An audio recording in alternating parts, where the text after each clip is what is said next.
প্রতিদিন সকালবেলা রাত পোহালে কিন্তু আমাদের মহিলাদের একটা টেনশন। আজ কি রান্না করব? আজ কি খাবো? আজ দুপুরবেলা কি দিয়ে ভাত খাওয়া হবে? কখনো কখনো দেখা যায় যে আমরা ২-৩ পদ রান্না করে ফেলাই।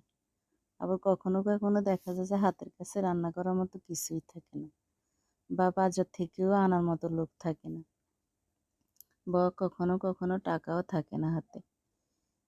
তো আমাদের মহিলাদের যদি কিছু টিপস জানা থাকে, তাহলে দেখা যায় যে আমরা আশপাশ থেকে কিছু শাকসবজি নিয়ে, কিছু লতাপাতা দিয়েও কিন্তু অনেক সময় একবেলা খাওয়ার ব্যবস্থা করে ফেলতে পারি।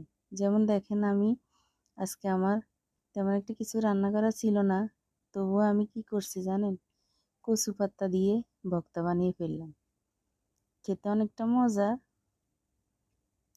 কে কে খেয়েছেন বলবেন। আমি অবশ্য খাওয়ার পর বলতে পারবো কেমন হয়েছে।